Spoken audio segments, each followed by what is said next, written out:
नमस्कार, स्वागत है आप सबका हमारे खास कार्यक्रम देश देशांतर में। और आज बात होगी बहुत ही अहम मसले की, बात टेलीकॉम सेक्टर की और इसे सुधारने और संवारने के लिए सरकार की नई पॉलिसी के मसौदे की। देश के विकास में दूरसंचार क्षेत्र की बढ़ती जरूरत को देखते हुए केंद्र सरकार ने 1 मई 2018 को राष्ट्रीय डिजिटल संचार नीति 2018 नाम से नई दूरसंचार नीति का मसौदा जारी किया, जिसमें 2022 तक क्षेत्र में 40 लाख नौकरियों के सृजन का लक्ष्य रखा गया है। देश के प्रत्येक नागरिक को 50 Mbps ब्रॉडबैंड सेवा उपलब्ध कराने और साथ ही साथ बड़े पैमाने पर नई नौकरियों का जिक्र इसमें है। इसका उद्देश्य है डिजिटल कम्युनिकेशन का योगदान, जिसमें जीडीपी के अनुपात में इसे अब 8% तक ले जाने का लक्ष्य है, जो साल 2017 में 6% था। सरकार का उद्देश्य 50% घरों में निश्चित लाइन ब्रॉडबैंड पहुंचाना है और लैंडलाइन पोर्टेबिलिटी की सेवाएं भी शुरू करना मकसद है। 2020 तक देश की सभी ग्राम पंचायतों को 1 Gbps और 2022 तक 10 Gbps ब्रॉडबैंड कनेक्टिविटी उपलब्ध कराने का लक्ष्य इस पॉलिसी के ड्राफ्ट में कहा गया है। देश की विकास को नई पीढ़ी की प्रौद्योगिकी के माध्यम से गति देने के लिए क्षेत्र में कहा जा रहा है कि 2022 तक 6.5 लाख करोड़ रुपए का निवेश भी इसमें आने की उम्मीद है, उसे लाने की कोशिश होगी। समझेंगे कि असल में इस नई दूरसंचार नीति, नई टेलीकॉम नीति की जरूरत क्यों पड़ रही है और जो इसमें एजेंडा है वो क्या क्या उसमें समेटा गया है और क्या ऐसे क्षेत्र या इलाके हैं जिन पर इस पर खामोशी है। हमारे साथ हैं 4 बेहद खास मेहमान। राकेश कुमार हैं भटनागर जी हमारे साथ, पूर्व सलाहकार हैं दूरसंचार विभाग, स्वागत है आपका। BK सिंगल साहब हैं टेलीकॉम एक्सपर्ट, हमारे साथ, स्वागत है आपका। ऋषि राज हमारे साथ हैं कार्यकारी संपादक फाइनेंशियल एक्सप्रेस से, स्वागत है आपका। महेश उप्पल साहब हैं टेलीकॉम एक्सपर्ट, हमारे साथ। महेश जी आपका भी स्वागत है।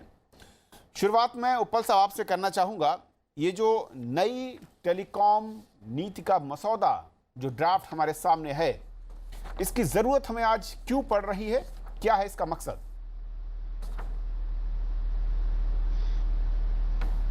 देखिए, आज तक हमारी जो नीति रही है उस पे जो फोकस रहा है वो आमतौर पर टेलीफोन के ऊपर रहा है।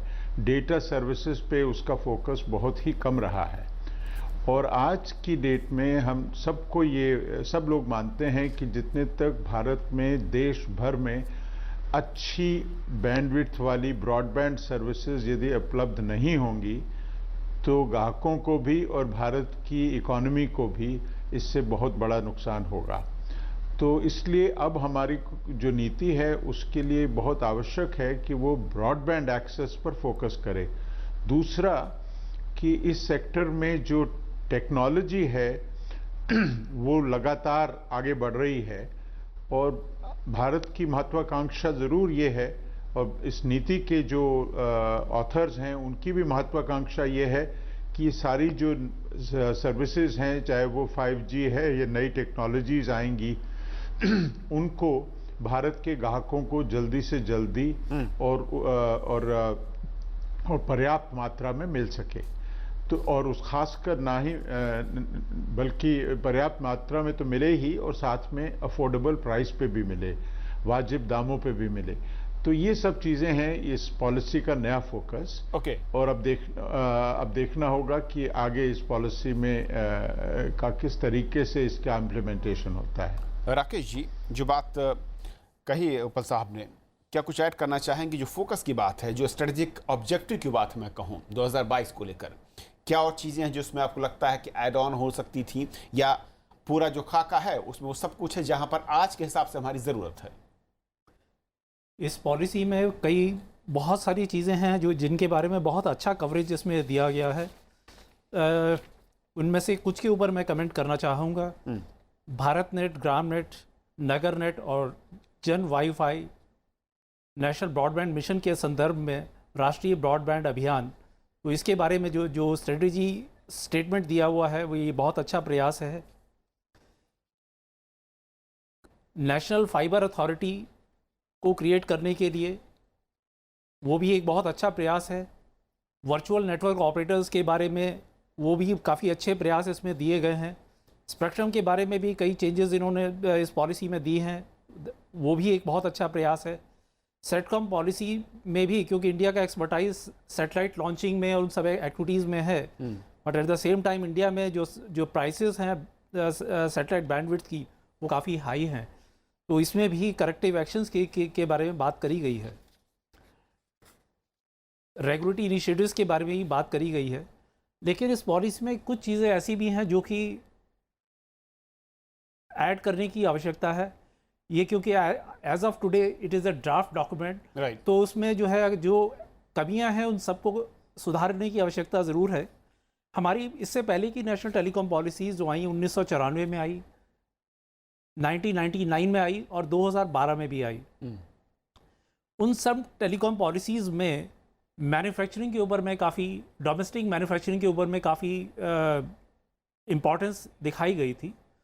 अभी ऑनरेबल प्रधानमंत्री जी ने make in India, digital India का जो है काफ़ी इम्पोर्टेंस उसको दिया, लेकिन इस पॉलिसी में मेक इन इंडिया और डोमेस्टिक मैन्युफैक्चरिंग के ऊपर में जितना वेटेज मिलना चाहिए था वो कवरेज मिसिंग है। ओके, एक बहुत इंपॉर्टेंट चीज़ है कि अगर हम एक्सपोर्ट्स और इंपोर्ट्स की रेशियो को अगर हम कंपेयर करें तो रेशियो इज़ ऑलमोस्ट 1:10। अब उसको अगर पॉलिसी में अगर हमको अगर इंडिया को अपना जीडीपी हमने बढ़ाना है, क्योंकि इसमें जीडीपी के बारे में भी आपने मेंशन किया कि 6% से बढ़ा के 8% तक की वेटेज की आपने बात करी। और एक और इम्पॉर्टेंट चीज़ है, it is a international acknowledge statement जो कि इस पॉलिसी में भी आ रहा है। अगर ब्रॉडबैंड पेनिट्रेशन रेट में 10% की इंक्रीज होती है, so that results into 1% increase in GDP. ये अगर हमको इसको अचीव करना है, ये तभी हो सकता है कि हमारे डोमेस्टिक, मैं अचीव पर आऊंगा कि कैसे अचीव करेंगे। फिलहाल क्योंकि ड्राफ्ट है तो पहले मैं समझना चाहता हूँ अलग-अलग जो बिंदु हैं इसके। सिंघल साहब, आपकी नज़र में डाटा सर्विस पर फोकस दिख रहा है, लेकिन आज के दौर में एक आम आदमी हिंदुस्तान में जब मोबाइल का इस्तेमाल कर रहा है, क्या उसकी जो तकलीफें हैं या उसकी कनेक्टिविटी को लेकर जो प्रॉब्लम्स हैं, जो कार्टेल मैं कहता हूं कंपनियों के बीच में दिखता है इस सेक्टर में, क्या उसको रिड्रेस करने की कोशिश, उनसे बाहर जाने की कोशिश इस पॉलिसी में कहीं दिखती है? उसका कहीं जिक्र है या उसकी तरफ फोकस कम है? ब्रॉडबैंड या फिर डाटा कनेक्शन, कनेक्टिविटी, इस पर ज़्यादा फोकस है? जी देखिए, ऐसा है कि पहले तो ये जो डॉक्यूमेंट है, मैं ये कहूँगा कि एक अच्छी विश लिस्ट है। तो इसकी जो इम्प्लीमेंटेशन जो है, जिसको हम कहेंगे कि devil is in the detail, that has got to be sorted out. वो पीछे की बात है। और जो आपने ये मुद्दा उठाया है कि स्पेक्ट्रम की एडिक्वेसी है या कार्टलाइजेशन जो है, ये चीज़ें जो हैं भी देखने के, सोचने के लायक हैं और मायने रखते हैं। उसका कारण क्या है? फ़िलहाल में जो कंसोलिडेशन हुआ है उससे कार्टलाइजेशन हो सकती है, क्योंकि हमारी जो पब्लिक सेक्टर है वो अभी मजबूती उसकी कम होती जा रही है। तो उनको कंपटीशन देने के लिए ये बहुत ज़रूरी होगा कि जो इसमें एक लिखा गया है कि how do we strengthen our PSUs, ये मुद्दा जो है PSU स्ट्रेंथनिंग का आज का नहीं है, पुराना है। लेकिन स्ट्रेंथनिंग की बजाय PSUs में थोड़ा सी कमज़ोरी आती जा रही है। और ये जो अब रिसेंट कंसोलिडेशन हुआ है उससे PSUs को भी नुकसान पहुंच सकता है। और आम आदमी और जो पेनिट्रेशन ऑफ द नेटवर्क है, वो अगर आप देखें, आज भी भारत संचार नेट जो लिमिटेड है उनका सबसे ज़्यादा पेनिट्रेशन है रूरल एरियाज़ में। तो ये आपका जो पॉइंट है कार्टलाइजेशन का, मेरे विचार में वो बहुत अहम रखता है, ज़रूरी है। उसको एड्रेस करना जो है इस पॉलिसी में लिखा तो गया है, लेकिन वो कैसे होगा, अगर ट्रैक रिकॉर्ड आप देखें, मुझे लग रहा है कि ये स्टेटमेंट ही कहीं ना रह जाए। तो इसलिए वो ज़रूर जो है आपको देखना पड़ेगा, क्योंकि फ्यूचर जो है डेटा का है। ये बात भी जो हो रही है वो भी 0 और 1 हो रहा है, राइट। तो सारी चीज़ 0 और 1 ही है। तो अगर वो 0 और 1 ही रहेगा तो डेटा की अहमियत जो है किसी भी हर एक स्तर पर बहुत ही आवश्यक है, ज़रूरी है। और वो नहीं इम्प्रूव होगी तो आम आदमी जो है वो नाराज़ होगा। ऋषि जी, क्योंकि आप लगातार इसे फॉलो करते हैं, आपके नज़रिए से जो ड्राफ्ट है नई पॉलिसी का, ये कितना इस वक्त उम्मीदों के साथ दिखता ज़रूर है, लेकिन ज़मीनी हकीकत और भविष्य की ज़रूरत के लिहाज से इसे आप कहाँ खड़ा देखते हैं?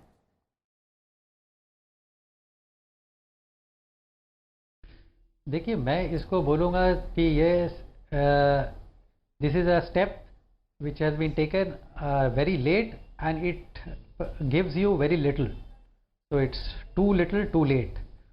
दिक्कत ये है कि ये इतने साल, एक साल बाद ये है जब टेलीकॉम सेक्टर में सारा इश्यूज नोन है, सारे रिकमेंडेशंस, क्या प्रॉब्लम्स हैं, क्या करना है, ये टीआरआई या ऑपरेटर्स, गवर्नमेंट ने भी एक इंटर मिनिस्ट्रियल ग्रुप बना करके हम सब जानते हैं प्रॉब्लम क्या है। लेकिन ये जो पॉलिसी है, स्टेटमेंट है, जो विजन डॉक्यूमेंट है, ये अभी भी बहुत ही जनरलिटीज़ में बात कर रही है, बहुत जनरल बात करती है। ये कहती है कि हम लाइसेंस फी और स्पेक्ट्रम चार्ज वगैरह सबको हम रैशनलाइज करेंगे। ये बहुत ही जनरल स्टेटमेंट है। आप कितना रैशनलाइज करेंगे? अगर 8% लाइसेंस फी है, क्या आप उसे 6% ले जाएंगे? आप बोलते हैं यूएसओ फी को आप रैशनलाइज करेंगे, 5% यूएसओ फी लगता है, आप उसको काट के कितना? मेरे हिसाब से इस पे कुछ स्पेसिफिक्स देना चाहिए था, बिकॉज हम टेलीकॉम सेक्टर के उस पॉइंट पर पहुंच गए हैं जिसमें अब जनरलिटीज के लिए टाइम नहीं है। जनरलिटीज की टाइम होती है जब शुरुआत होता है पॉलिसी का। आज इतने सालों बाद जब बहुत तरह की प्रॉब्लम्स आ गई, जैसे कि सिंगल साहब बता रहे थे, हम वापस डुओपोली की तरफ जा रहे हैं। 2 ऑपरेटर जिसमें रह जाएंगे, बाकी सब धीरे धीरे खत्म हो रहे हैं। वो 2 उसमें भी जितने स्ट्रॉन्ग ऑपरेटर्स होते थे साल भर पहले या 1.5 साल 2 साल पहले, वो भी अब लॉसेज में जा रहे हैं। भारतीय एयरटेल ने इस बार इंडिया बिजनेस में लॉस किया है पहली बार 15 साल में। तो आपको मालूम है एग्जैक्टली आपको कहाँ पे कौन सा स्पेक्ट्रम का प्राइस को कम करना है या लाइसेंस फी को कम करना है, जिससे कि ऑपरेटर्स के पास इन्वेस्ट करने के लिए पैसे आए। लेकिन ये बहुत ही एक जनरल सा बात होता है। ये तो उसी तरह बात हुआ ना कि मैं एक धावक हूँ, मैं चाहता हूँ कि तेज दौड़ूं। अरे भाई, अगर धावक हूँ, मैं 100 मीटर अगर 10 सेकंड में दौड़ता हूँ, तो मैं बोलूँगा मैं 10 से 8 सेकंड में करना चाहता हूँ, इसके लिए मैं क्या करूँ? ये बस जनरल सा बोलता है हम ये करना चाहते हैं, हम ये अच्छी चीज़ करना चाहते हैं। लेकिन आप क्या करना चाहते हैं, किस टाइम फ्रेम में करेंगे, इसको कितना से कितना काटेंगे? अगर आप कुछ स्पेसिफिक्स पे बात करेंगे, क्योंकि इससे पहले स्पेसिफिक्स पे बात हो चुकी है। आप 2015 के टीआरए रिकमेंडेशन डालेंगे, उन्होंने लाइसेंस फी और स्पेक्ट्रम यूसेज चार्ज के को कितना कट करना है, कैसे कट करना है, पूरा रूप दिया हुआ है। ऋषि, मुझे समझ में नहीं आता है जब हर तरह का काम किया हुआ है। इसके पहले गवर्नमेंट के जो इंटर मिनिस्ट्रियल ग्रुप थी, उसने खुद डेफर्ड पेमेंट को एक्सटेंड किया, जो 2 सालों से बढ़ाया आगे शायद। तो आप कुछ काम कर चुके हैं, बहुत से काम आप कर सकते थे जो आपने नहीं किया। अब आप एक विजन डॉक्यूमेंट ले आए, अब इस विजन डॉक्यूमेंट में फिर से लोगों का रिस्पॉन्सेज आएगा, फिर आप एक फाइनल बनाएंगे। तो ऐसे करते हुए अगले 2-3 साल फिर निकल जाएंगे। और ये अभी जो टेलीकॉम सेक्टर जिस मोड़ पर है, उसमें कोई भी समय का लॉस होना, कोई टाइम लॉस होना बहुत ही क्रिटिकल है, बिकॉज कंपनीज और सेक्टर सब कुछ क्रिटिकल कंडीशन में भी है। जी। तो मेरे हिसाब से ये विजन, ये जो पॉलिसी जब लाए थे 1 साल बाद, इतने ग्रुप्स बना के इतना ये था, तो इतने जनरलिटीज में तो ये तो 4 दिन में आ जाना चाहिए था। जो आपने इतना समय लिया था, तो आपको बहुत ही स्पेसिफिक रूप लाना चाहिए था कि क्या करना चाहते हैं। स्पेसिफिक टू द पॉइंट के लिहाज से कुछ पॉइंट हैं जिसको जब मैंने इस ड्राफ्ट को देखा वहां पर कि 40 लाख नौकरियों की बात हो रही है, कुछ निवेश की बात हो रही है, ब्रॉडबैंड कितने ग्राम पंचायतों तक ले जाने की बात है, स्पीड कितनी ज़्यादा मिलेगी उसको लेकर बात है। लेकिन उपल साहब, जो कि ऋषि कह रहे हैं, बहुत अहम पॉइंट है कि जब इतनी देरी हुई थी तो ज़्यादा स्पेसिफिक टू द पॉइंट हमें उस मर्ज को देखना चाहिए था और उसकी दवा के साथ सामने आना चाहिए था। बिल्कुल, इसमें कोई शक नहीं है। मैं उनसे कुछ हद तक इससे सहमत हूं कि हमें कम से कम किसी भी पॉलिसी में ये क्लियर शिफ्ट हम क्या कर रहे हैं वो हमें बताना बहुत ज़रूरी है। कि देखिए, आज तक हम ये कर रहे थे, अब हमारा ख्याल है कि हम इसको बदल कर ये करें। हमने इस तरीके से अपनी स्पेक्ट्रम मैनेज किया था, अब ऐसे करेंगे। हमारी फीस ऐसी थी, अब वैसी होगी। वो सब हम करते नहीं हैं। हम लोग जनरलिटीज में बात करते हैं। हमारी ये विश लिस्ट है जिसको अमेरिकन मदरहुड एंड चेरी पाई कहते हैं, ये सब वही है, इसमें कोई शक नहीं है। और ख़ासकर ये जो निवेश की बातें हैं, ये जॉब्स की बातें हैं, इनको किस तरीके से आदमी इनको इवैल्यूएट कर सकता है, ये बड़ा मुश्किल काम है। क्योंकि इसमें हमें इस वक्त जैसे कि सेक्टर की हालत है, अभी तो हम लोग जॉब लॉसेस की बात कर रहे हैं जी। हम तो किसी तरीके से जॉब लॉसेस कम कर सकें, उस पे हम उसके लिए हम क्या करना चाहते हैं उसकी बात करें। और हम कर रहे हैं बात कि इतने 40 लाख जॉब्स मिल जाएंगे, $100 बिलियन इन्वेस्टमेंट आ जाएगा। ये बगैर कुछ स्पेसिफिक किए नहीं आएगा। और एक चीज और भी है हमें ध्यान में रखनी है कि पॉलिसी का एक अपना योगदान है इस प्रॉब्लम में, पर पॉलिसी ही उसका एक कारण नहीं है। इसके अंदर कई और विषय भी हैं, जैसे कि मार्केट। आज की डेट में आपकी मार्केट में आप किस हद तक अपना ब्रॉडबैंड बढ़ा सकते हैं, आपके पास कितने स्मार्टफोन्स हैं, आपके इस टाइम पर कितने इंटरनेट यूसेज है, उसको हम किस तरीके से मेजर करते हैं, वगैरह वगैरह, ये अपने आप में बहुत अहम मुद्दे हैं। तो हमारे कहने से कि $100 बिलियन इन्वेस्टमेंट आ जाएगी, या हमारे कहने से कि इतने लाख जॉब्स आ जाएंगे, ये ये इतना आसान है नहीं। और जो ऋषि कह रहे हैं उसमें एक इम्पॉर्टेंट बात है कि हमें ये दिखाना है कि हम ये गलत कर रहे थे और अब हमने ये बदल के ये सोचा है, इसलिए हमको अब ये सब हमारे जो भी ऑब्जेक्टिव्स हैं वो मीट होंगे। पर उस पॉलिसी में विश लिस्ट है, हमारा एस्पिरेशन है, हम चाहते हैं कि हमारे ग्राहकों को दुनिया की सबसे अच्छी सर्विसेज मिलें, सबसे वाइड वैरायटी हो, दाम भी सबसे, पर ये अपने आप में पर्याप्त थोड़ी होता है।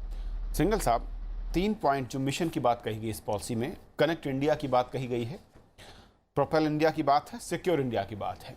क्या वो जो ऋषि जिक्र कर रहे थे स्पेसिफिक पॉइंट, क्या हम इसको उसके तहत ला सकते हैं, या फिर ये भी कुछ वैसा ही है कि हम एक वेग सी बात कर रहे हैं और उस पर कैसे लागू होगा, क्या फोकस है, मोटिव है और कैसे इसको सिक्योर करेंगे, उसका जिक्र नहीं है? देखिए, मैं जो ऋषि जी ने बात बोली, मैंने वो दूसरे तरीके से बोली कि the devil is in the detail. और ये जो है एक इंटेंट टाइप डॉक्यूमेंट है। इसका दूसरा अगर आप नज़रिया देखें वो ये है कि बड़े ग्रुप्स बने, बड़े लॉबी ग्रुप्स बने, बड़ी इंडस्ट्री चैम्बर्स आए, उन्होंने जो जो कहा वो सारे उनको क्लब करके एक डॉक्यूमेंट तैयार होगी और कहा कि इस पर आप कमेंट दीजिए। और जो कमेंट्स देने का भी नज़रिया वो अभी बताया नहीं गया। एक छोटी सी बात है जो डॉक्टर उपल ने भी कही कि आप आगे जाके, और जो ऋषि जी ने भी बोली, आगे जाके आप इसमें क्या अहमियत लाएंगे। वो क्या है कि स्पेक्ट्रम चार्ज है या यूएसओ फंड है या लाइसेंस फी है, उसको कैसे आप कम करेंगे। एक पॉइंट जो है हम बहुत देर से कह रहे हैं कि गवर्नमेंट को रेवेन्यू न्यूट्रलाइजेशन क्यों नहीं देखती। गवर्नमेंट की जो एक्सपेक्टेशन है, अभी तक क्या हो रहा है, government is using telecom as a cash cow. क्यों? गवर्नमेंट ये कहती है कि हमारी और सोशल ऑब्लिगेशंस हैं। हम ये नहीं कह रहे कि ऑक्शन बंद हो जाए, क्योंकि spectrum allocation has got to be transparent, equitable and for the good of the country, because it's a scarce national resource. लेकिन ऐसी चीज़ें, रेवेन्यू न्यूट्रलाइजेशन, ये जो कमियां करनी है वो कैसे की जाए, उसकी कोई मेंशन नहीं है। हो सकता है कि गवर्नमेंट सोच कर रही हो, लेकिन इसमें थोड़ा सा तो मेंशन होना चाहिए था कि ग्लाइड पाथ जो है वो क्या होगा। वो कुछ मेंशन नहीं किया गया। और जो आपका स्पेसिफिक पॉइंट है वो भी अगर आप देखें उसको, ठीक है कि कनेक्ट इंडिया वगैरह जो है, सिक्योर इंडिया जो है, ठीक, बट कैसे करना है, वो कैसे करने वाली चीज जो है वो अभी तक क्लैरिफाई नहीं। और कौन करेगा? यू सी, BSNL करेगा या कि हम प्राइवेट सेक्टर का योगदान लेंगे, कितना योगदान लेंगे, किसकी कितनी इसमें कंट्रीब्यूशन होगी, उसका कोई जिक्र नहीं है। तो क्या राकेश जी, क्योंकि आप जुड़े रहे हैं सेक्टर के साथ और सरकारों के साथ आप सलाहकार की भूमिका में रहे हैं, ड्राफ्ट में ही वो सारी चीजें, क्या पॉइंट्स आते रहे हैं या आने जरूरी हैं, या फिर जब हम चर्चा कर रहे हो, शायद ये विंडो इसीलिए खोली गई है कि चर्चा के दरमियान आप जैसे एक्सपर्ट जो लोग हैं वो अपनी राय रखेंगे, उसको एकोमोडेट करने की कोशिश आगे इस ड्राफ्ट को फाइनलाइज करने के वक्त होगी। अगर हम इससे पहले वाले नेशनल टेलीकॉम पॉलिसी डॉक्यूमेंट्स को देखें, उसमें जैसा कि सिंघल साहब ने भी बोला, उन चीज़ों को एड्रेस करने के लिए, इम्प्लीमेंटेशन के लिए भी वो डिटेल्स थी पॉसिबली, क्योंकि अभी आज की डेट में ये ड्राफ्ट डॉक्यूमेंट है तो इसलिए वो सारी डिटेल्स ऐड नहीं करी गई हैं। लेकिन जब इसमें पब्लिक के ऑब्जर्वेशंस, कमेंट्स आएंगे, ऑल स्टेक होल्डर्स के कमेंट्स आएंगे, उसके बाद में इसमें मेरे को पूरी उम्मीद है कि वो सब एडिशंस इसमें किए जाएंगे। सिंघल साहब ने एक बहुत स्पेक्ट्रम के बारे में भी बहुत अच्छा पॉइंट आउट किया। नए पॉइंट्स में मेरे तरफ से एक सुझाव भी रहेगा कि why can not we have a spectrum regulator also, क्योंकि आज की डेट में हमारे इंडिया में स्पेक्ट्रम का यूटिलाइजेशन विभिन्न विभागों द्वारा किया जा रहा है। स्पेक्ट्रम की कभी हमने कोई ऑडिट नहीं करी कि किसी मंत्रालय ने, whether it is defence forces, arm forces और अदर मिनिस्ट्रीज और डिपार्टमेंट ऑफ स्पेस, उनके पास जो स्पेक्ट्रम है उसकी कॉमर्शियल वैल्यू कितनी है और उसके संदर्भ में उस कॉमर्शियल वैल्यू के हिसाब से उसका यूटिलाइजेशन हो रहा है या नहीं हो रहा, तो वो चीज़ें देखने की बात है। अब क्योंकि हम ब्रॉडबैंड की पेनिट्रेशन रेट की हम बात कर रहे हैं, we are talking this policy of going to a very high speed of very high speed to be provided to almost everyone in the country, and as a matter of right, it becomes as a matter of right to have the broadband connectivity. अभी की speed में, आज की date में broadband जो है 2 megabit भी is considered adequate, but we are talking of 50 megabit, we are talking of 100 megabit. तो अगर हमको बैंडविड्थ को 25 गुना या 50 गुना बढ़ाना है, and that also to be extended to almost the masses throughout the country, जिससे कि एम्प्लॉयमेंट जनरेशन वो सब होगा, तो हमको उसको देखते हुए इम्प्लीमेंटेशन के लिए हमको बहुत स्ट्रॉन्ग मैकेनिज्म हमारे पास अवेलेबल होना चाहिए। ओके, महेश जी, मैं चाहूँगा कि आखिर में एक ऐसे सुझाव जो कि इसमें होने चाहिए, जिसको ऐड करने की कोशिश सरकार को करनी चाहिए, ये क्योंकि ड्राफ्ट है और आप सब एक्सपर्ट हैं इस पूरे क्षेत्र के, आपकी नज़र में एक या दो ऐसे पॉइंट जो कि आपको लगता है कि इस ड्राफ्ट पॉलिसी में नहीं है, जो कि इसमें होने ज़रूरी हैं।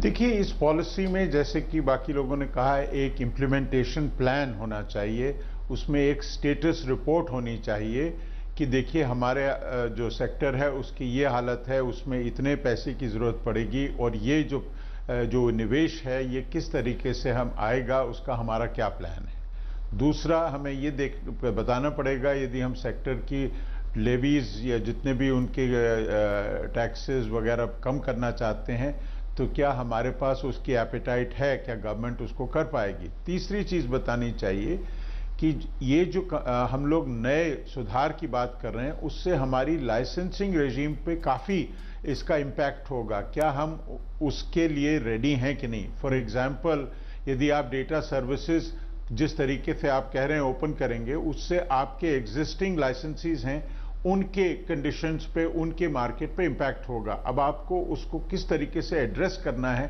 उसका आपको कुछ बताना पड़ेगा।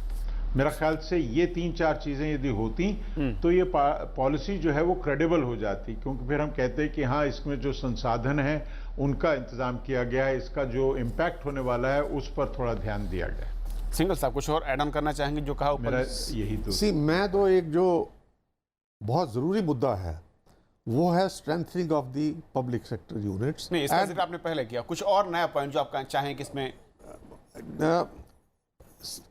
देखिए, पॉइंट तो मोटे मोटे वही है कि इम्प्लीमेंटेशन कैसे होगा, और दूसरा पॉइंट जो है जो हम कहते आ रहे हैं वो नज़र तो आ रहा है, वो है applying technology to reach out to the masses. Okay sir, इसमें R&D जो है वो एक बहुत इम्पॉर्टेंट सब्जेक्ट है, जिसमें कि हमें ज़्यादा फोकस करने की ज़रूरत है।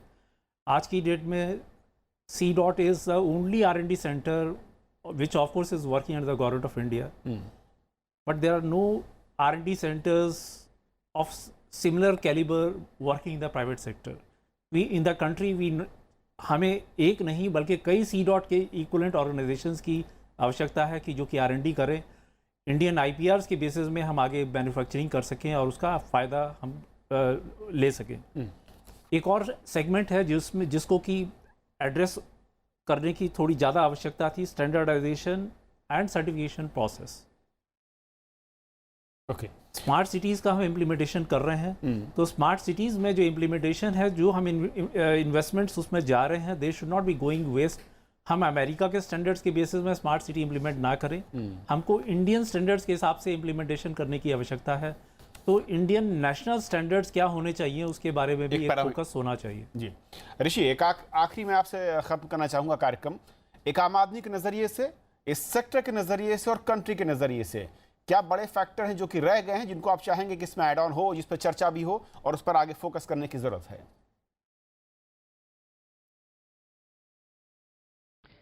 देखिए, मेरे हिसाब से ये चीज़ बहुत ही सीधे तरीके से किया जा सकता है, ज़्यादा तोड़ मोड़ की ज़रूरत नहीं है। अगर आप मार्केट शेयर आज देखें तो 90% मार्केट शेयर प्राइवेट ऑपरेटर्स के पास है टेलीकॉम सेक्टर में, इन कंट्री में। जब 90 और ये स्वरूप को आज बदलना पॉसिबल है नहीं। जब 90% मार्केट शेयर प्राइवेट सेक्टर के पास है तो गवर्नमेंट का रोल सिर्फ एक फैसिलिटेटर का रह जाता है। और जब 90% मार्केट शेयर प्राइवेट ऑपरेटर्स के पास है तो आपका कोई भी पॉलिसी होगा, उसको सिर्फ एक चीज़ देखना है कि वो प्राइवेट ऑपरेटर्स का फाइनेंशियल कंडीशन कैसा है। क्योंकि जो भी करना है टेलीकॉम सेक्टर में, चाहे जॉब्स लाने हैं, चाहे डेटा लाना है, चाहे जो कुछ भी करना है, जितने चीज़ की आप विजन और विश लिस्ट में बात करते हैं, वो वही प्राइवेट ऑपरेटर्स ला सकते हैं। बिकॉज जैसा सिंघल साहब ने बताया, पब्लिक सेक्टर तो इतनी कमज़ोर हो गई कि आज उसको दोबारा खड़ा करना बहुत ही मुश्किल है। तो आपको पहले ये देखना होगा कि वो फाइनेंशियल कंडीशंस उन ऑपरेटर्स का कैसा है। आज उनको लिए $10 बिलियन इन्वेस्टमेंट करना मुश्किल है, हम $100 बिलियन की बात कर रहे हैं, तो इसमें तो कोई तालमेल नज़र नहीं आता है। तो कहने का मतलब यह है कि जब पेशेंट आईसीयू में पहुंच गया होता है तो उसकी होम्योपैथी दवा से इलाज होती नहीं है, उसके लिए कुछ ड्रास्टिक करना पड़ता है, कुछ मेजर करना पड़ता है, कुछ अर्जेंट बेसिस पे करना होता है। ओके। तो और ऐसा नहीं है कि इसका समाधान नहीं है, इसका समाधान खासकर मुझे छोड़कर बाकी लोग आपके इस चर्चा में है, ये खुद ही सरकार को बहुत बार बता चुके हैं और आगे भी बताते रहेंगे कि एग्जैक्टली करना क्या है। चलिए तो दिक्कत इस बात की नहीं है कि क्या करना है वो पता नहीं है दिक्कत। लेकिन आपका पॉइंट मैंने जो आप कहना चाह रहे हैं कि पहले भी रिकमेंडेशंस हैं, सुझाव हैं, उनको इम्प्लीमेंट करने की जरूरत है। और जो 90% हिस्सा इस पूरे के पूरे सेक्टर पर है वो प्राइवेट सेक्टर के पास है, और उनको कैसे इम्प्लीमेंट किया जाए, यानी वो जो कह रहे हैं वो हकीकत में है, इसकी निगरानी बहुत अहम है अगर हम इस सेक्टर को और आगे ले जाना चाहते हैं। आप चारों मेहमानों का हमारे साथ इस बेहद अहम चर्चा में जुड़ने के लिए बहुत बहुत शुक्रिया। और हम अपने दर्शकों को बता दें कि अगर आप इस कार्यक्रम के बारे में कोई राय या फिर कोई सुझाव है तो आप हमें मेल कर सकते हैं, फीडबैक दे सकते हैं desdeशांतर.rstv@gmail.com पर। और आप हमारे YouTube चैनल पर आकर youtube.com/rajsabha.tv/देश-देशांतर ये सभी कार्यक्रम आपको यहाँ पर एक साथ देखने को मिल सकते हैं। तो फिलहाल आज इतना ही। नमस्कार।